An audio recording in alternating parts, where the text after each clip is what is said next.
Hormuz mine সরাতে remote control যুদ্ধজাহাজ ব্যবহার করছে যুক্তরাষ্ট্র। গুরুত্বপূর্ণ আন্তর্জাতিক বাণিজ্যিক জলপথ হরমুজ প্রণালী থেকে মাইন অপসারণে লিটোরাল কমব্যাট শিপ নামের এক নতুন ধরনের যুদ্ধজাহাজ ব্যবহার করছে মার্কিন নৌবাহিনী। গত রোববার এক বিবৃতিতে এই তথ্য জানিয়েছে ব্রিটিশ বার্তা সংস্থা রয়টার্স। ঐতিহ্যগতভাবে মার্কিন নৌবাহিনী জল মাইন অপসারণের জন্য মানবচালিত সুইপিং শিপ ব্যবহার করে থাকে।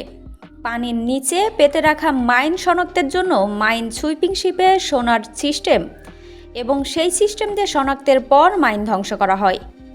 যেহেতু মাইন সুইপিং শিপ মানবচালিত, তাই স্বাভাবিকভাবেই জাহাজের চালক ও ক্রুদের মাইন ফিল্ডে প্রবেশ করতে হয়, যা বেশ ঝুঁকিপূর্ণ। তবে লিটোরাল কমব্যাট শিপে সেই ঝুঁকি নেই। হালকা বা লাইটার ধরনের এই জাহাজটি পরিচালিত হয় রিমোট কন্ট্রোল রোবটদের দ্বারা। মাইন শনাক্ত থেকে ধ্বংস করা পর্যন্ত যাবতীয় কাজ হয় রোবটদের মাধ্যমে, তাই সেনাদের আর মাইন ধ্বংসের জন্য মাইন ফিল্ডে প্রবেশের প্রয়োজন থাকে না। তাদের প্রধান কাজ তখন হয় দূর থেকে রিমোট কন্ট্রোলের মাধ্যমে রোবটগুলো নিয়ন্ত্রণ করা। মার্কিন নৌবাহিনীর বহরে এমন 3টি লিটোরাল কমব্যাট শিপ আছে, তবে বর্তমানে কার্যকর আছে একটি। বাকি 2টি জাহাজকে মেরামতের জন্য সিঙ্গাপুরে নিয়ে যাওয়া হয়েছে। মেরামত শেষ হলেই বহরে সেই 2টি জাহাজ যুক্ত হবে বলে জানিয়েছেন মার্কিন প্রতিরক্ষা মন্ত্রণালয়ের এক জ্যেষ্ঠ কর্মকর্তা। গত 28 ফেব্রুয়ারি ইরানে যুক্তরাষ্ট্র ও ইসরায়েলের যৌথ বিমান হামলার মধ্য দিয়ে শুরু হয় ইরান যুক্তরাষ্ট্র ইসরায়েল যুদ্ধ। এই যুদ্ধ শুরুর পর আন্তর্জাতিক বাণিজ্য জলপথ হরমুজ প্রণালীতে জল মাইন পাতে ইরানের প্রতিরক্ষা বাহিনীর অভিজাত শাখা Islamic Revolutionary Guard Corps IRGC। ধারণা করা হচ্ছে হরমুজ প্রণালীর বিভিন্ন স্থানে অন্তত 1 ডজন মাইন পেতেছে IRGC। তবে প্রণালীর কোন কোন জায়গায় মাইন পাতা হয়েছিল তার রেকর্ড ঠিকমতো রাখেনি রেভলিউশনারি গার্ড কোর।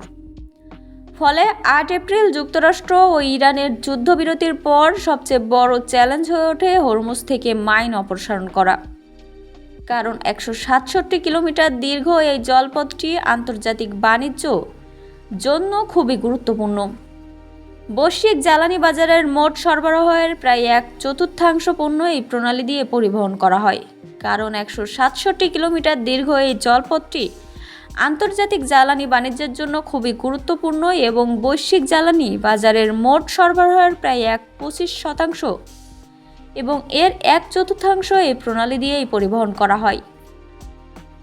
ইরান হরমুজে অবরোধ জারি করায় ব্যাপক চাপে পড়ে বিশ্বের বিভিন্ন দেশ। বিশ্বজুড়ে জ্বালানি তেলের দাম বাড়তে থাকে।